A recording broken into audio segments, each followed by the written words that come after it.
Amen. Bon, nous venons de lire ces 4 versets qui nous parlent du traitement de Jésus envers les enfants.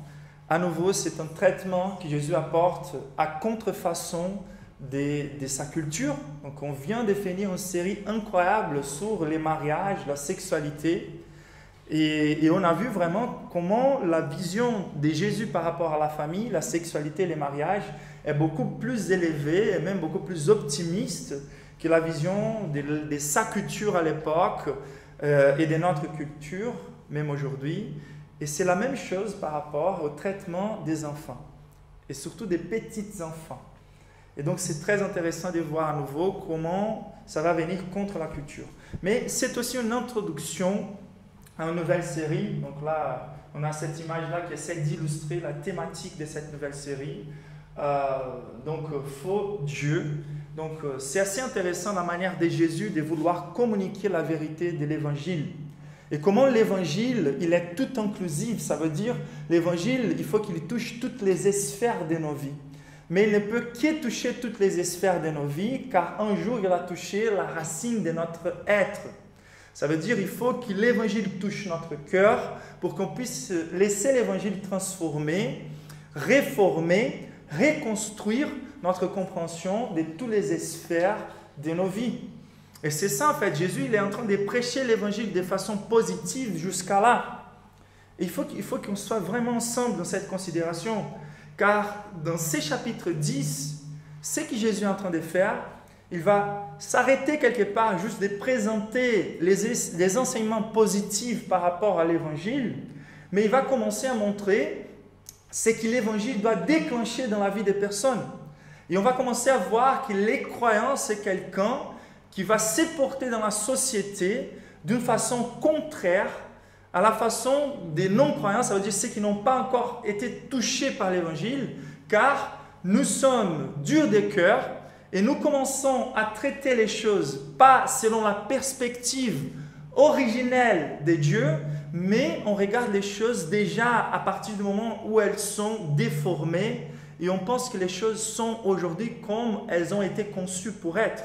Ça veut dire, si les hommes étaient en train d'abandonner leurs femmes pour n'importe quel motif, on pense que les mariages ne vont jamais marcher, car ce qu'on observe aujourd'hui, ce sont des mariages complètement cassés. Et c'est la même chose par rapport aux enfants.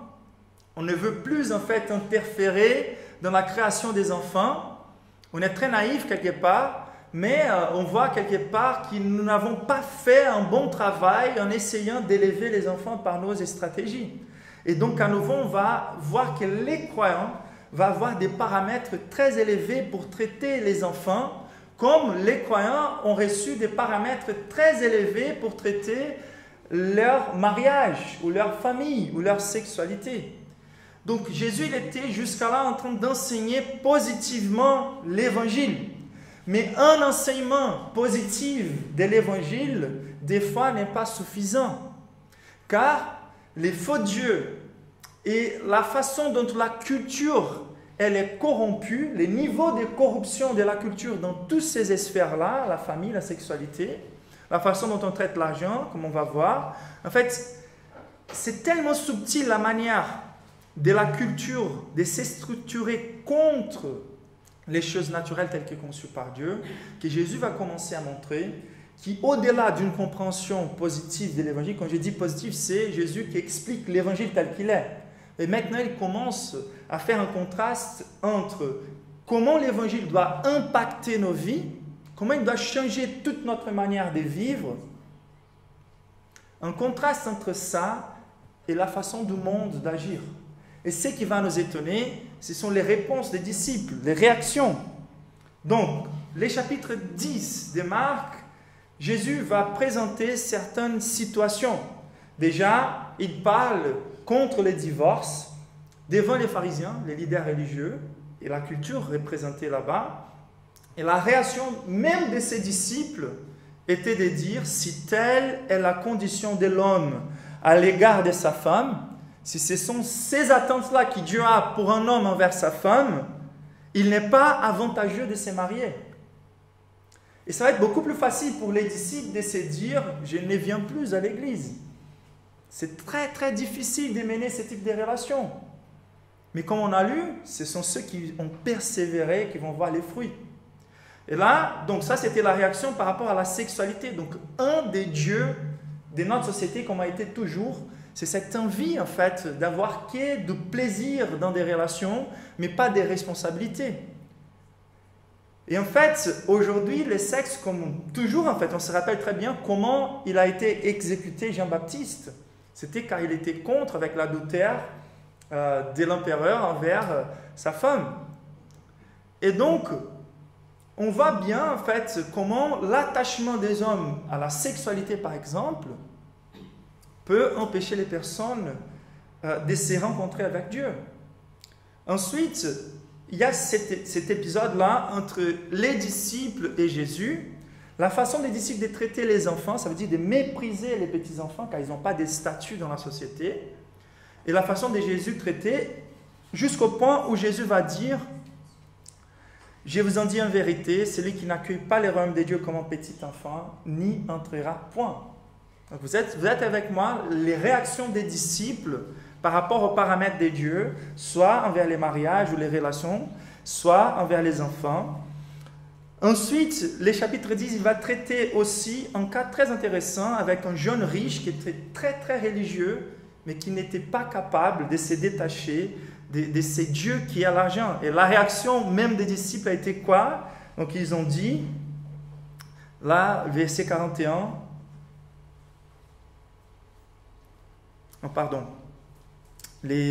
avant en fait, la situation, donc Jésus va venir vers ces jeunes riches et va lui dire en fait combien difficile ça va être pour un riche de rentrer dans les royaumes des cieux. Et donc les disciples vont dire, si c'est comme ça, qui sera sauvé? Car ils voyaient l'argent comme une espèce de bénédiction en fait. Mais en fait l'argent c'était plutôt un empêchement pour que ces jeunes se convertissent. Il était en train de louer l'argent, il était plutôt attaché à l'argent. On se rappelle bien du challenge de Jésus, ce n'est pas un challenge qu'il nous donne à tous, hein. C'était un challenge qu'il a donné à ces jeunes spécifiques. Prends tout ce que tu possèdes, donne aux pauvres. Et c'est assez intéressant car Jésus n'a pas dit « et donne à moi », comme plusieurs pasteurs aujourd'hui vont les dire. Prends tout ce que vous possédez, donne à moi et vous serez bénis. Ce n'est pas du tout ça. Jésus dit « donne aux pauvres » pour qu'il n'y ait aucune méfiance par rapport à mes intérêts, moi Jésus, par rapport à l'argent.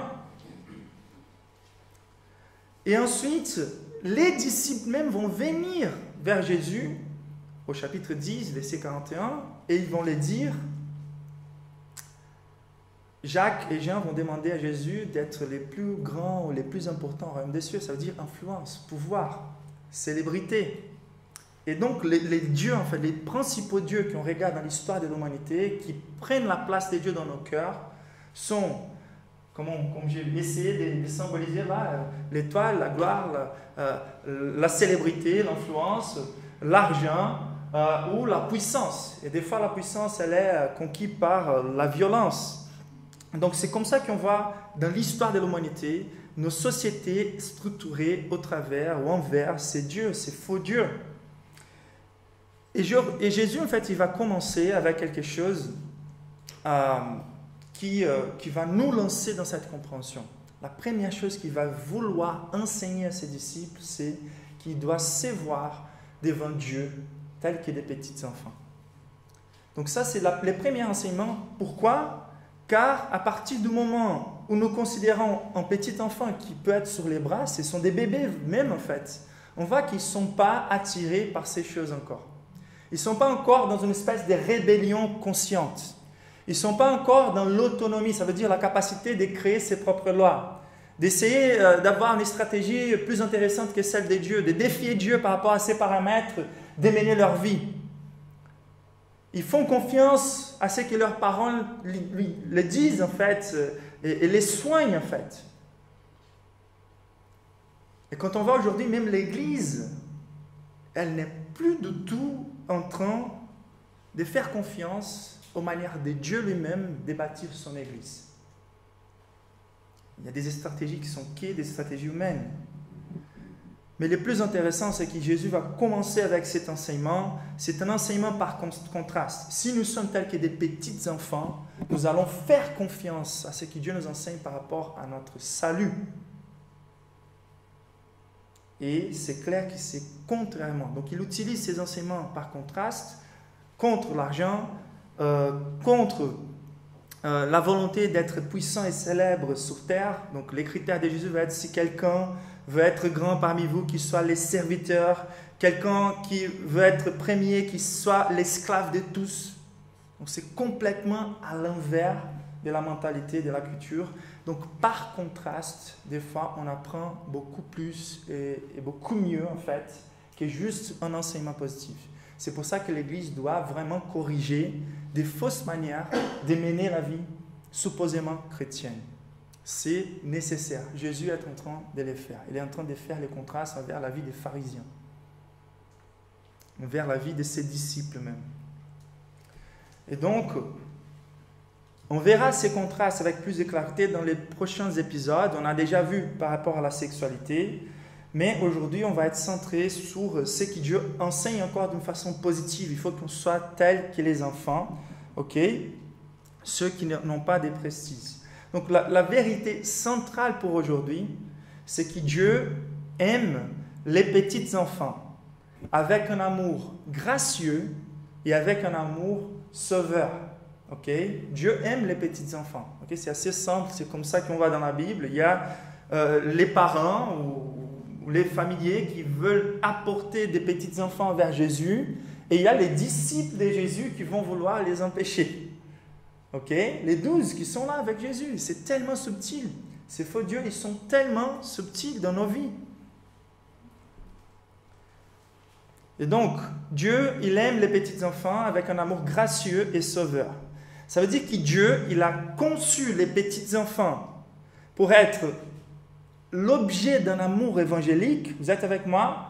Ça veut dire Dieu, il a créé des petits enfants, il nous a créé l'être humain et la façon dont on s'est reproduit, la constitution, la progression vers la maturité. Dieu, il a créé tels que les petits enfants ils sont, car ils sont des objets d'un amour évangélique. Dieu a décidé d'aimer les petits enfants d'une façon assez spéciale et gracieuse. Ok? Ça, c'est le premier enseignement. Donc, on doit les aimer tels que Dieu les aime. Ok? Et Dieu a conçu les petits enfants pour être un moyen d'apprentissage aussi sur l'évangile. Ça veut dire, lorsque nous regardons la façon d'un petit enfant de se porter envers ses parents, il y a quelque chose que Dieu veut enseigner à toute la race humaine. C'est comme ça que vous devriez agir envers moi. Pas que dans votre moment de conversion, mais toujours. Ok? Donc, il faut qu'on regarde les petits enfants, pas que comme ceux à qui nous pouvons offrir quelque chose, mais surtout regarder, étudier ces petits enfants en se disant qu'est-ce qu'ils peuvent m'offrir, qu'est-ce qu'ils peuvent m'enseigner par rapport à Dieu. Et voilà les contrastes entre cette culture religieuse méritoire. Car même entre les juifs, les religieux, ils attendaient quelque part que l'enfant soit un peu plus capable de répondre à la loi, d'être obéissant à la loi, pour qu'il puisse mesurer si l'enfant est plutôt bien ou plutôt méchant, ou plutôt mauvais. Mais jusqu'au moment où ils ne sont pas encore arrivés à cette espèce de vie méritoire, ils sont quelque part méprisés. Donc c'est pour ça que les disciples ils arrivent et ils disent non, on ne va pas gêner les messies, on ne va pas gêner les maîtres, on va permettre que l'église soit en ordre, il ne faut pas écouter les bruits des enfants, etc. Et là en fait, on va poser deux questions clés à ces textes en fait. Comment l'église, ou comment nous en fait, comment Dieu attend que nous, comment l'église doit afficher l'amour de Dieu pour les petits enfants. Ok? Donc l'église, elle est moyen d'expression de Dieu sur terre. Donc c'est plutôt à nous en fait de suivre ce que le Christ nous a laissé tel que modèle. Et donc, comment l'église doit afficher cet amour gracieux et sauveur de Dieu envers les enfants, les petits enfants surtout. Et qu'est-ce que l'église doit apprendre des enfants? Okay? Deux questions simples. Vous êtes avec moi? On va Donc la première leçon que ce texte nous dit par rapport à cette relation entre l'Église et les enfants, c'est, la première chose si vous voulez noter, c'est Dieu veut que les enfants ne soient pas privés de Christ et de son Église. Vous êtes avec moi? Dieu veut que nous ne soyons pas une barrière pour que les enfants s'approchent de Christ. Ok? Lisons ensemble les versets 13 et 14 à nouveau. Des gens lui amenaient des petits enfants. Donc il faut bien préciser, il ne s'agissait pas des enfants qui avaient déjà un niveau de maturité. C'était vraiment des petits enfants. Des enfants qui n'avaient pas encore la conscience assez mûre pour raisonner. Ok? Ils avaient déjà des instincts, ils avaient déjà des choses à nous communiquer, des richesses à nous communiquer, mais ils étaient des petits enfants. Donc il voulait, quel était l'objectif de ses parents? C'est que Jésus les touche et qu'il prie pour ces personnes, ok? Pour ses enfants, pour ses petits enfants. Mais les disciples leur firent des reproches. Et le verset 14, on voit quelque chose d'assez intéressant. Voyant cela, Jésus fut indigné et leur dit, laissez les petits enfants venir à moi et ne les empêchez pas. Donc on va être plutôt dans les ne les empêchez pas, ok? Jésus indigné, donc c'était une situation réelle. Jésus voulait que ces petits enfants réels viennent vers lui et c'était une indignation réelle. Qu'est-ce que cela veut dire? Ça veut dire en fait que toujours quand on voit Jésus indigné, et c'est assez intéressant car aujourd'hui on vit dans une génération allergique à la notion d'indignation. Il faut tout accepter, il ne faut jamais juger aucune chose. Mais en fait, l'indignation, c'est l'autre côté de l'amour. Si nous sommes indignés par les bons motifs, ça veut dire l'amour de Jésus pour les petits enfants, il est tel qu'il est indigné quand il voit des personnes qui sont en train de priver les petits enfants d'avoir les plus grands biens qu'ils peuvent avoir. D'avoir cette approche de Jésus. Et donc, il ne veut pas que nous soyons une pierre de trébuche par rapport aux enfants. Et donc, quand on regarde la façon de ses disciples se porter, c'est étonnant car on a déjà considéré un passage. Avant que Jésus enseigne sur les mariages, il avait enseigné avec un enfant sur ses bras et il a dit quoi? Il a dit, celui qui accueille un de ses petits enfants, accueille à moi-même. Et là, on voit déjà, les disciples n'ont pas du tout compris. Vous voyez la force de la culture, combien la culture permanait en nous en fait, comment elle nous empêche d'apporter des fruits, comment elle occupe les terrains de notre cœur. Il faut qu'on fasse des efforts pour nous détacher de la culture. Il venait d'avoir un enseignement dur de Jésus, Jésus qui parlait même par rapport à l'enfer avec un enfant sur ses bras, car il aimait cet enfant. Et en disant aux disciples, il faut que vous accueilliez ces petits enfants. Et là, en fait, on voit les disciples qui les empêchent plutôt, qui les permettent de venir. Donc, quand on regarde la culture aujourd'hui et même la religion, on voit clairement qu'il y a encore des situations, des liens assez pareils. Je me rappelle très bien, une des choses qui ont plus m'étonné, donc bien sûr, toutes les cultures, il y a des bonnes choses qu'on peut affirmer et il y a aussi des mauvaises choses. Mais une des choses qui m'a beaucoup choqué quand je suis arrivé en France, c'est que je suis arrivé en France avec un chien. Et mon chien, il était très aimé de mes voisins. Je pouvais aller même dans des restos ici à Paris avec les chiens. Mais les traitements, c'était les contraires, l'opposé par rapport à mes enfants. Donc lorsque j'ai eu des enfants, j'étais même empêché de rentrer dans certains restos pour que les personnes ne soient pas gênées par rapport à mes petits-enfants. Et en fait, on va voir en fait, ces traitements en étant traduits en fait, dans nos vies et même dans la vie des chrétiens. Donc, bien sûr, on voit quelque part que cette phase de maturité, elle peut être gênante, elle peut être défiante, elle peut être un challenge. Mais nous ne pouvons jamais être une barrière pour que les enfants puissent recevoir cet amour qui a fermi. Cet amour qui nous dit, malgré le fait que nous sommes en train de gêner, malgré le fait que nous sommes dans une phase qui a besoin d'investissement dans nos vies, de patience, de tout ça. Donc là, quand est-ce que nous sommes une barrière pour que les enfants s'approchent de Jésus, une de ces manières, c'est juste la façon dont on regarde les enfants. Ce sont juste des choses qui nous gênent dans la société. Vous savez, beaucoup de nos sentiments par rapport aux enfants viennent de la culture. Ça ne vient pas de nous. Ça peut venir de notre corruption, bien sûr, mais des fois, c'est quelque chose qu'on a appris par la culture. Et des fois, on va trouver même des croyants qui sont presque allergiques à des enfants. Et des croyants qui vont décider ou préférer de ne pas avoir des enfants, pas pour aucun empêchement dans la vie ou dans la société, mais juste par volonté personnelle.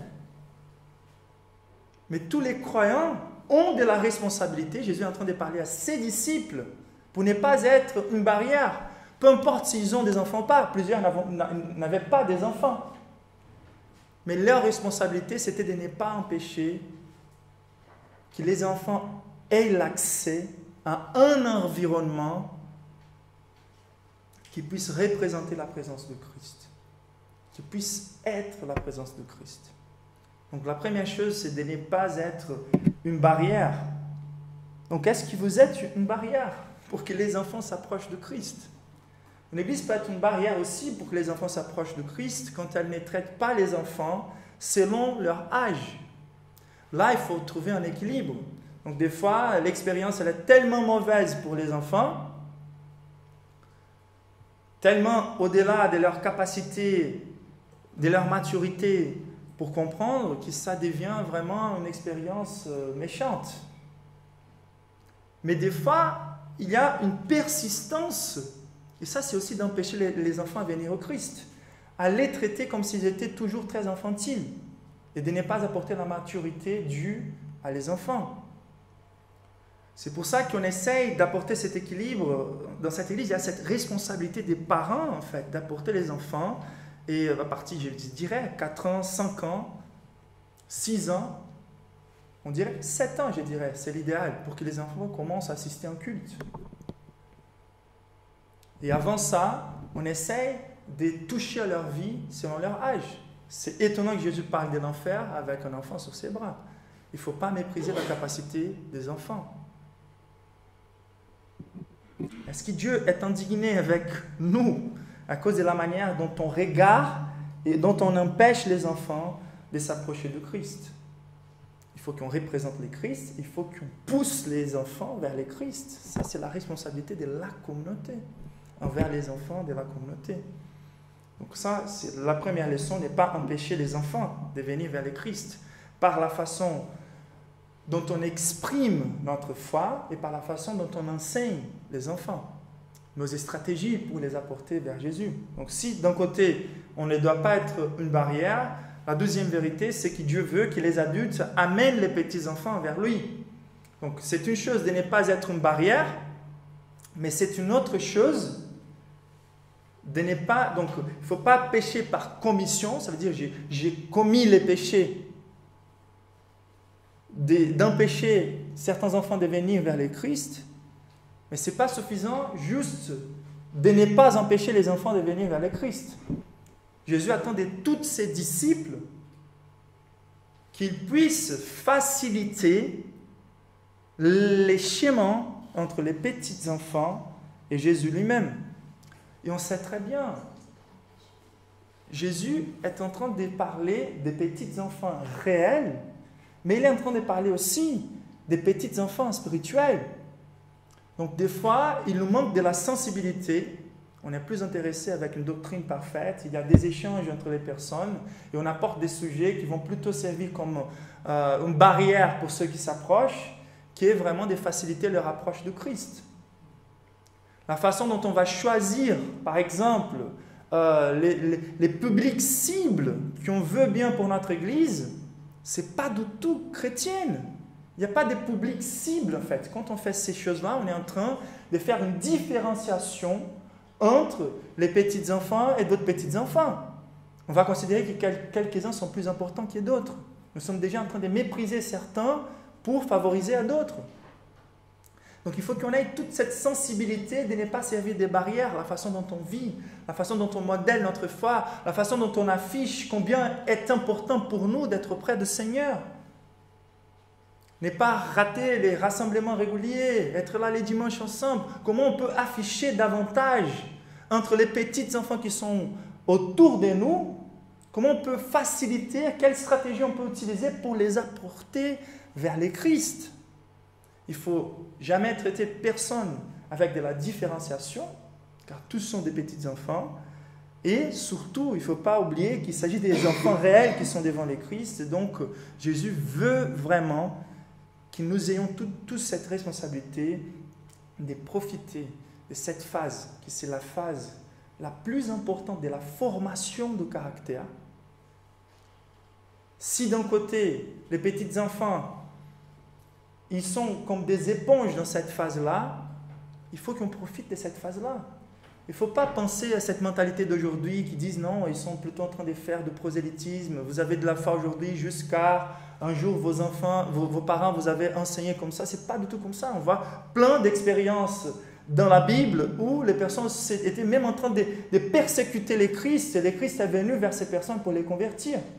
Mais si on est assez naïf pour dire on ne va pas interférer dans l'enseignement de nos enfants car on ne veut pas apporter quelque chose qui ne soit pas à eux, on est très naïf car ça c'est déjà un enseignement qu'on est en train d'apporter à ces enfants. On est en train de les enseigner contrairement à la possibilité de reconnaître la réalité de Dieu dans l'univers. Quelles que soient nos croyances, on a reçu des ressources et des munitions à l'enfance et à la base pour agir d'une façon ou d'autre par rapport à la réalité de Dieu. Donc je vous dis carrément, si vous désistez d'enseigner les vraies et les bonnes choses à vos enfants, soyez assurés, il y aura d'autres personnes qui seront en train de les enseigner des mauvaises choses. Et donc, Jésus a honoré la procédure des parents contre celle des disciples. Voilà un reproche public de Jésus de ses disciples. Et donc, il va reprocher ses disciples, indignés envers eux. Et la grande question ici, c'est ça que c'est très important, c'est qu'il ne s'agissait pas de permettre aux enfants d'avoir un environnement amusant au sein de l'Église. En fait, la volonté de Dieu, c'est que les enfants puissent avoir accès pas à une école de dimanche, pas à un espace d'amusement. Il a voulu que ces enfants aient accès au Christ. Ce n'est pas une idée vague de Dieu. Ce n'est pas laisser les enfants venir à Dieu. Ça peut être une idée très vague. Mais en fait, Jésus ne voulait pas que les petits enfants soient empêchés de venir vers lui. Et quelle est l'importance? Quelle est l'importance en fait? Ça c'est déterminant, ça change toute la compréhension du texte. Ce n'est pas suffisant de donner des idées très superficielles ou vagues de Dieu, il faut comprendre Christ. Quand je suis arrivé en France, j'ai eu le privilège de faire un peu garde-nounou, prendre soin des enfants. Je prenais à l'école et j'attendais que les parents arrivaient à la maison. Et l'enfant avait 4 ans. Et j'étais en train, comme j'ai préparé des études bibliques, j'étais en train de lire, de préparer pendant qu'il jouait. Et la fille est venue vers moi, avec 4 ans, elle m'a dit « Qu'est-ce que tu lis ?» Elle était très intéressée à des histoires. Et je lui ai dit « Là, j'étudie l'histoire de Jésus. » Et là, j'essaie de faire tous les efforts du monde pour faire un enfant comprendre l'évangile, le Christ, et pas une idée vague de Dieu.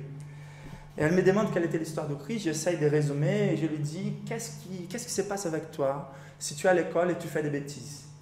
Et elle m'a dit « Ma maîtresse me met au coin. » Et je lui ai dit ok, donc c'est très intéressant. Tu sais, Jésus, il est venu pour que lieu que tu restes au coin quand tu as fait des bêtises, il va demander à ta maîtresse quelque part, est-ce que je peux être à la place d'Alice pour qu'elle puisse continuer à jouer?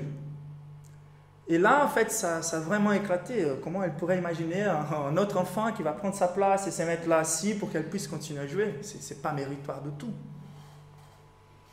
Et là, ça passe, en fait, c'est 4-5 mois après, on s'approche de Noël, et c'est elle qui vient vers moi. Donc, juste pour expliquer bien les choses, quand sa mère arrive, je lui dis, je ne veux pas interférer dans vos apprentissages, mais j'étais là en train de lire à mon coin, elle est venue vers moi, et sa mère m'a dit,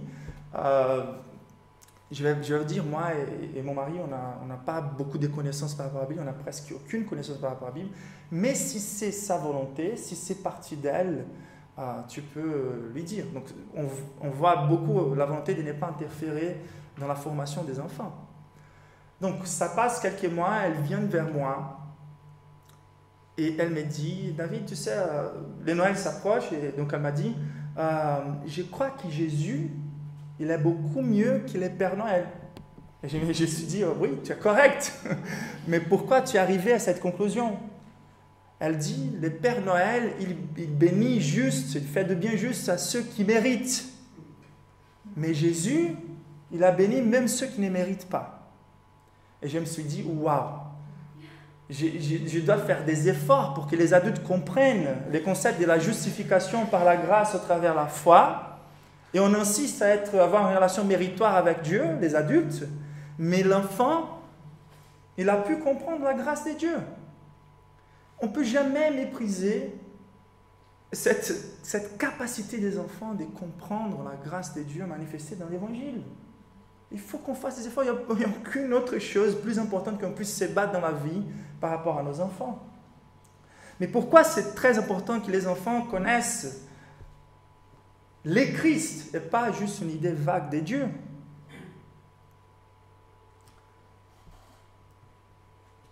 Le texte, il va nous montrer. Jésus va dire, car le royaume de Dieu est pour les tels. Je sais que dans votre traduction, ce n'est pas si bonne, mais je sais que c'est pour ceux qui les rassemblent. Mais dans l'original, ça a plutôt l'idée, le royaume de Dieu appartient aux tels. Ça veut dire, ces petits-enfants-là qui sont en train de recevoir, ils représentent l'ensemble des petits-enfants. Et donc ça apporte déjà beaucoup de consolation. On sait bien que les petits-enfants qui sont morts, qu'ils soient croyants ou pas, ils font partie du royaume de Dieu. Ils n'ont pas développé encore leur conscience ou leur maturité à point de devenir consciemment rebelles contre Dieu. Vous êtes avec moi? Donc Dieu a décidé d'utiliser de la miséricorde et de la grâce envers les petits enfants. Ok. Et on peut comprendre cela car les petits enfants, donc ce sont des enfants des bras, ok, ce ne sont pas n'importe quel enfant. L'âge de maturité n'est pas encore là, ils ne sont pas capables de raisonner. Donc, ils ne sont ni capables de consciemment obéir à Dieu, ni capables de consciemment se rebeller contre Dieu. Mais la base, et il faut que vous soyez avec moi maintenant, c'est très important, la base de ces saluts que Dieu va étendre sur les petits enfants, ce n'est pas leur manque de maturité ou le fait qu'ils ne soient pas conscients pour se rebeller contre Dieu, pour mépriser l'évangile ou pas. La base, c'est la grâce de Dieu. Car de dire que les royaumes des cieux appartiennent aux petits enfants ne veut pas dire que les petits enfants n'aient pas de péché. Donc là, c'est toujours la grâce de Dieu qui est le fondement et la base du salut de tous les êtres humains, y compris les petits enfants. Car la Bible, elle considère que nous sommes des fils de rébellion, par nature enfants de la colère, toutes des expressions bibliques pour décrire l'humanité. Un péché, je suis né, un péché m'a conçu ma mère. Donc, tous les jours de nos vies sont vécus sous cette maudissement de péché. Ça veut dire les premiers couples qui habitaient dans l'univers étaient les représentants de toute la race humaine. Et donc, on n'a jamais comment s'enfuir de cette réalité de représentativité. Si on veut rejeter le fait qu'on soit héritier en fait, du péché à cause du péché du premier couple, si on ne veut pas que la représentativité fonctionne par rapport à nos premiers pères, on ne peut pas attendre que la représentativité fonctionne par rapport au salut de Jésus envers nous.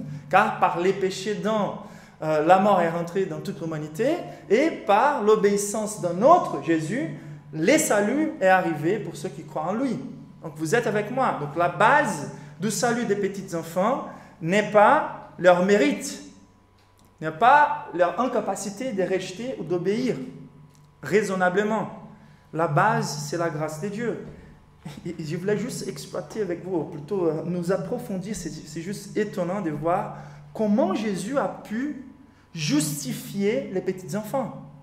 Donc, un théologien a déjà dit, ce sont des petits serpents, car il suffit, même s'ils sont très petits, de mettre 2 enfants avec un jouet, et ils vont commencer déjà à se disputer, même s'ils ne sont pas très conscients. Mais en fait, selon la perspective biblique, cette corruption, elle est tellement héritée par constitution, mais surtout par représentativité. Mais de toute façon, les plus tôt on devient conscient, les plus tôt on va se rebeller contre Dieu consciemment. Et donc, comment Jésus a justifié, pourquoi Jésus il a les droits de sauver les petits enfants? C'est ça que je voulais voir avec vous, car c'est vraiment incroyable. Donc Jésus, il a justifié les enfants au travers de la grâce. Ok? Donc déjà, on va voir comment Jésus il a vécu sa vie. Donc tous les enfants sont nés aujourd'hui avec une espèce d'un facteur déterminant sur leur vie. Ils auront toujours des instants pécheurs de la chair pour se rebeller contre leurs parents. Vous êtes avec moi? Pour se rebeller contre Dieu, contre leurs parents.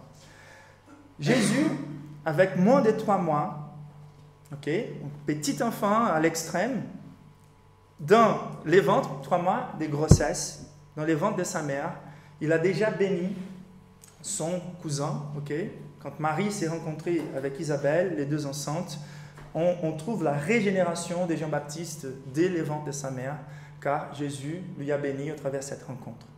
Donc déjà, il n'est jamais très tôt pour que Jésus, tant que petit enfant, bénisse. Donc là, il est en train de nous sauver tel que petit enfant. Vous êtes avec moi? Ok, il est en train de justifier tous ceux qu'on va rater tel que petit enfant. Jésus est en train d'obéir parfaitement. Donc il a béni. La Bible nous dit que par la bouche des enfants et de ceux qui sont à la mamelle, Dieu a fondé la gloire pour confondre les adversaires. Ça veut dire il suffit de regarder des petits enfants pour qu'on puisse glorifier à Dieu, reconnaître la gloire de Dieu, la bonté de Dieu. Les petits enfants ont cette capacité de communiquer la gloire de Dieu, la grâce de Dieu. Donc vous êtes avec moi. Jésus, il a incarné en devenant vulnérable et détaché de toutes les confiances dans les faux dieux. C'est très intéressant de considérer pourquoi Jésus a dû naître au sein d'une famille pauvre et vivre l'expérience d'un réfugié. Pourquoi il a dû naître dans cette extrême pauvreté, sous menace terroriste.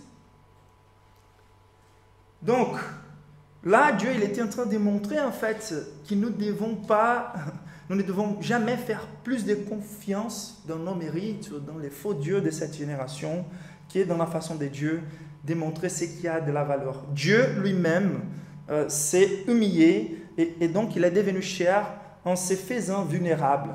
C'est très intéressant.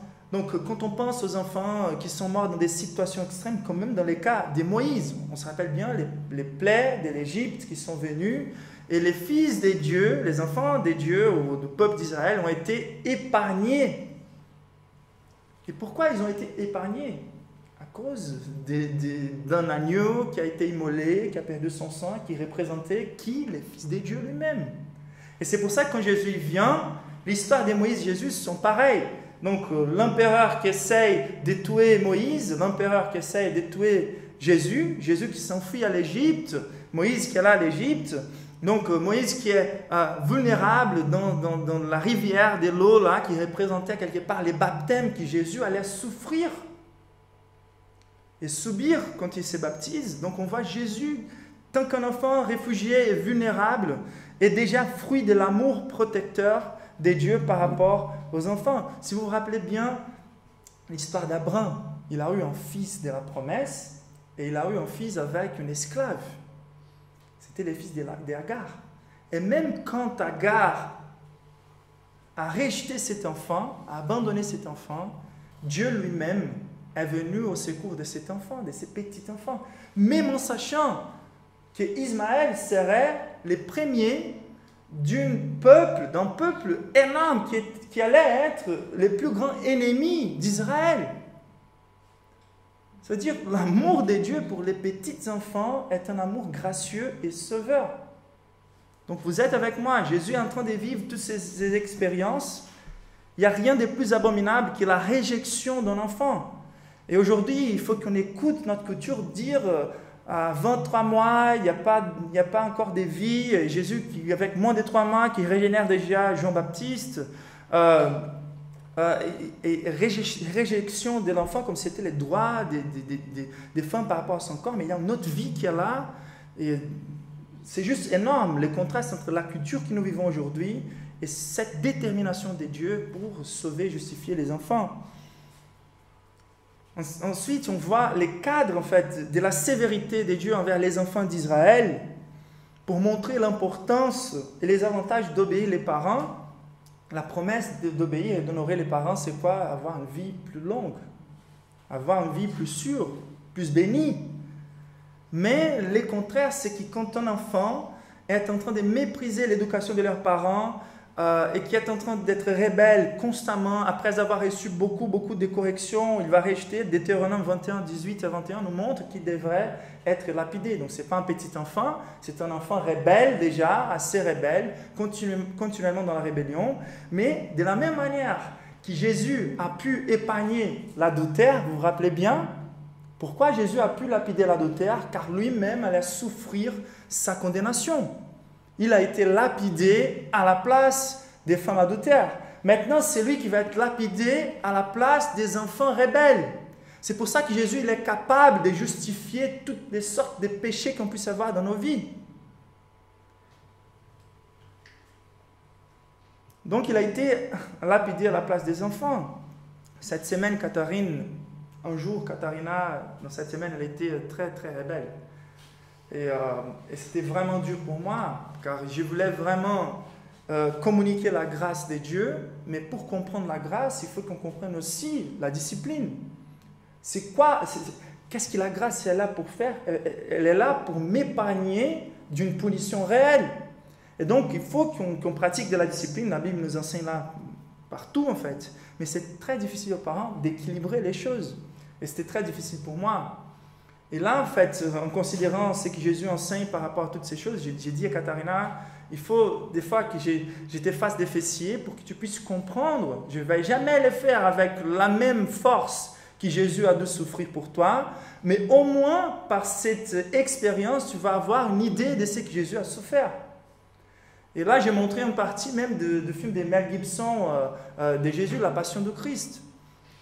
Et bien sûr, je ne me suis pas prolongé là-dedans, mais en fait, rien qu'il ait fait de voir vraiment ce que Jésus a souffert, lui a touché le cœur.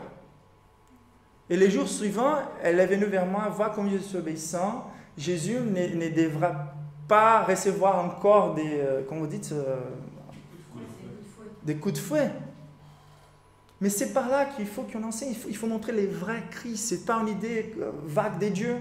Qu'en fait, j'ai dit à Katharina, c'est que j'ai dit à moi-même, il est en train de souffrir ces coups de fouet à cause de mes péchés. De toutes les fois où j'étais désobéissant dans mon enfance, je suis désobéissant encore aujourd'hui. Et c'était ça que Jésus était en train de faire dans ces points-là. Il était en train de prendre notre place au coin, dans la punition, pour qu'on puisse aujourd'hui être épargné par sa grâce. Mais si on enlève l'élément de la culpabilité, du risque réel, si nous ne sommes pas comme des petits-enfants, on ne va point rentrer dans les royaumes des cieux. Si on n'est pas en train de pousser les enfants vers les vrais Christ, on n'a aucun espoir. Ce n'est pas les baptêmes, ce n'est pas la convivialité, ce n'est pas juste l'exemple de leurs parents. Il faut qu'ils connaissent personnellement les vrais Christ. Et donc Jésus est déterminé à venir vers les enfants. Et c'est pour ça qu'il veut recevoir les petits-enfants. Jésus est déterminé à sauver les pires des pécheurs, tels que des petits-enfants. Si on se rappelle très bien, quand Jésus envoie Jonas à Ninive, on voit déjà les prophètes qui ne voulaient pas faire la volonté de Dieu, mais on voit un peuple qui était tellement méchant. Mais c'était quand ils ont reçu aucun point, aucune goutte de la grâce que les Israéliens avaient reçue. Si l'évangile a été prêché dans ces lieux-là, ils allaient se convertir, se repentir. Et là, en fait, l'explication de Jésus, de Dieu, c'était comment je peux ne pas avoir de la miséricorde avec des enfants, vers des enfants. Nous, quand nous sommes en train de vivre dans nos péchés, c'est comme si on était encore des petits enfants. C'est pour ça que Jésus, même quand il est là sur la croix, il va dire pardonne-les, car ils ne savent pas ce qu'ils font. Ce sont comme des enfants, ils sont responsables, ils sont pécheurs. S'ils persistent dans leur rébellion, ils seront punis tel que Jésus a été sur la croix éternellement dans l'enfer. Mais si nous sommes comme des petits enfants, vraiment, c'est une chose de Dieu nous regarder tels que des petits enfants et de nous offrir l'opportunité de recevoir ce qu'il a à offrir. C'est une autre chose à nous de nous regarder tels que des petits enfants. Il est en train de nous offrir.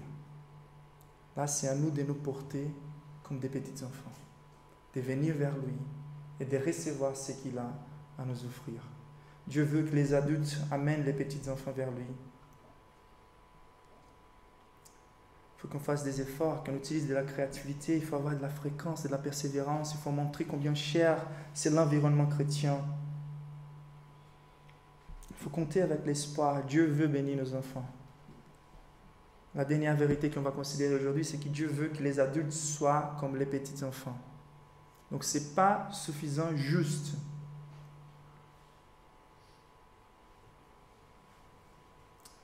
de ne pas empêcher et de vouloir recevoir les petits enfants. Donc ça, c'est le traitement de Dieu lui-même envers les petits enfants réels, ok? Mais là, il est en train de nous dire, jusqu'à là, il est en train de voir en fait qu'est-ce qu'on a apporté aux petits enfants, qu'est-ce qu'on a offert aux petits enfants. Maintenant, on va voir qu'est-ce que les petits enfants ont pour nous donner. Le verset 15 nous dit, je vous l'ai dit en vérité, celui qui n'accueille pas le royaume de Dieu comme un petit enfant, n'y entrera point. N'y entrera point. Je vous l'ai dit en vérité. Donc, indignation, et il ne pourrait pas être plus alarmant dans sa façon de communiquer. Celui qui n'accueille pas le royaume de Dieu comme un petit enfant n'y entrera point. La façon dont on traite les enfants, vous êtes avec moi? La façon dont on regarde les petits enfants, la façon dont on traite les petits enfants manifeste si nous sommes sauvés ou pas. Est-ce que vous êtes avec moi?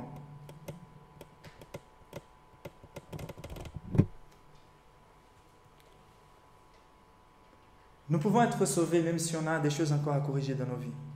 Mais nous pouvons être sûrs de notre salut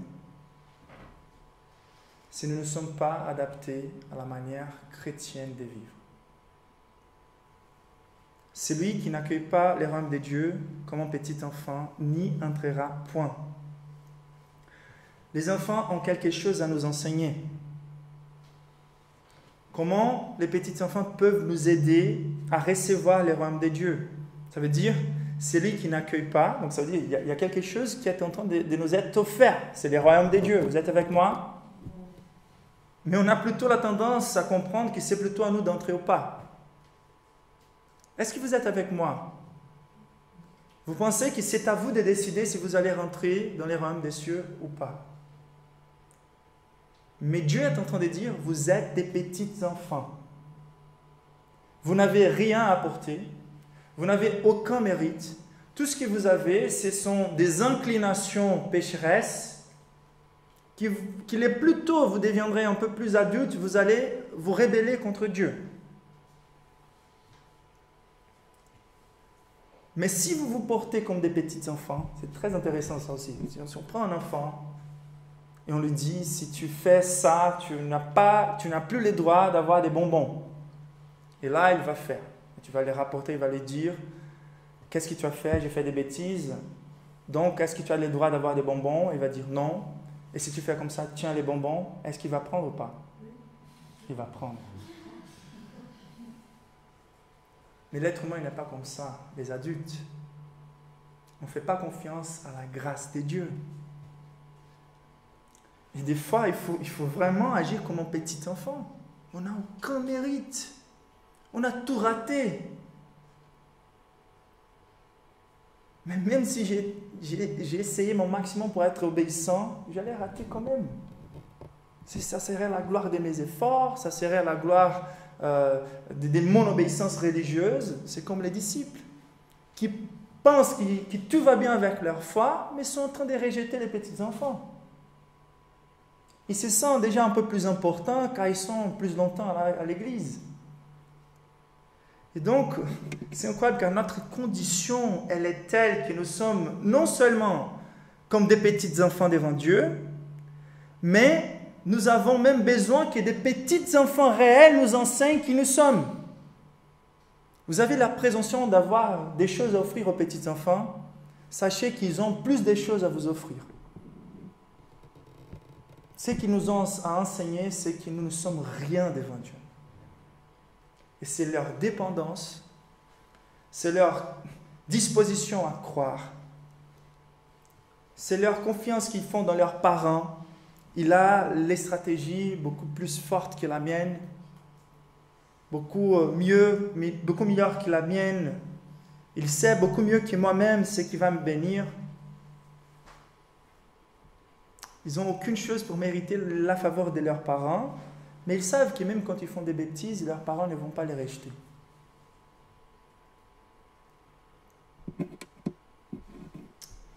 Et donc, même s'ils ne sont pas capables d'obéir, ils ont envie d'être comme les pères. Est-ce que vous avez cette volonté d'être comme les pères? Est-ce que vous avez plus de confiance dans la façon du Père de conduire vos vies ou vous êtes encore en train de faire des efforts pour régler tous vos problèmes? Et surtout les problèmes centraux, car c'est ça que les textes sont en train de dire en fait. C'est les saluts par la grâce au travers de la foi. Ça veut dire qu'on n'a aucune chose à porter. Et donc si les points de départ dans la foi, c'est de nous voir tels que des enfants, la sanctification, c'est aussi de continuer à être des enfants. Et c'est pour ça que c'est déterminant, et on va finir ici, mais c'est déterminant de considérer, au lieu de dire, quand je regarde quelqu'un qui est dehors l'église, au lieu de dire, vois quelle vie belle je suis en train de vivre, comparément aux perdus. Ça, c'est la tendance de ceux qui deviennent un peu plus mûrs dans la foi. Ils se sentent très privilégiés. Ils oublient en fait qu'ils étaient des petits enfants quand Dieu les a apportés. Et donc ils ont reçu la grâce de Dieu. C'est pour ça qu'on a pu être un peu plus obéissants. Et là, on devient tellement gonflé. On se dit, regarde, comment je peux marcher avec ce type de personnes? Ils comparent. Nous avons cette tendance de comparer nos vies aux vies des perdus. On regarde des petits enfants. Non, non. On ne va pas gêner le culte. On a assez d'ordre déjà. Mais au lieu de dire, vois quelle vie belle je vis comparée aux perdus, nous devrions dire comment je ne suis pas encore mieux de ce que je suis aujourd'hui, une fois que je suis déjà proche de Christ. Au lieu de nous comparer au dehors, il fallait que nous nous comparions à Jésus lui-même.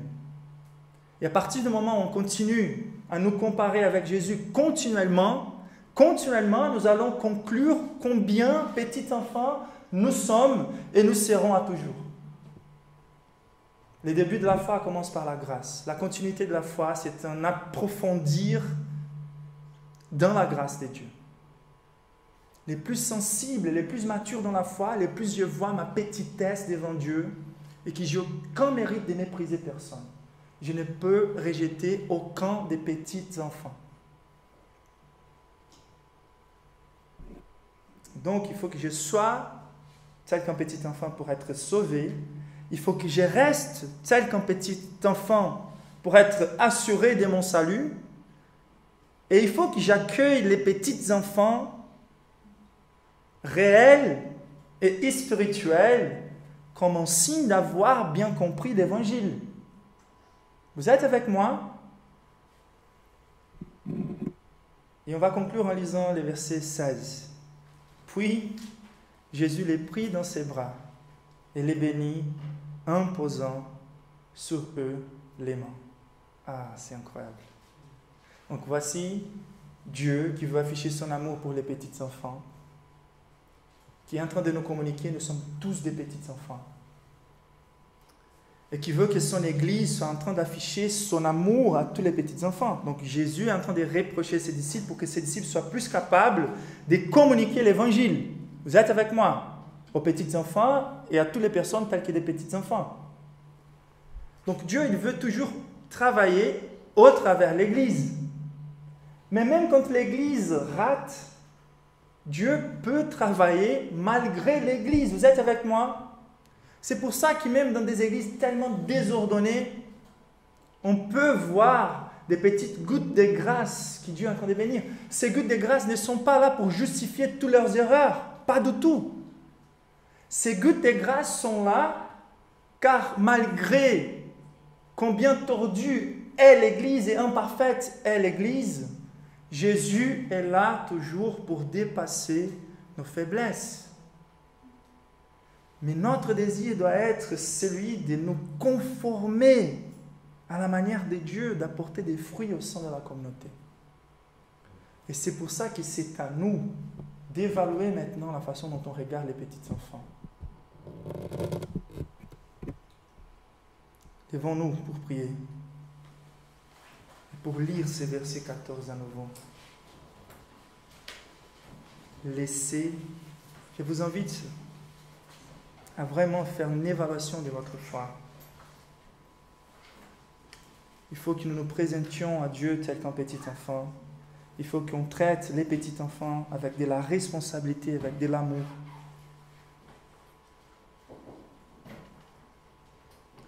Mais c'est très intéressant, le verset 14, il est en train de dire, on va prier maintenant, je voulais juste vous inviter à fermer vos yeux et méditer dans ces versets à nouveau. Laissez les petits enfants venir à moi et ne les empêchez pas, car le royaume de Dieu est pour les tels. Peut-être les premiers petits enfants que tu es en train d'empêcher de venir à Christ, c'est toi-même.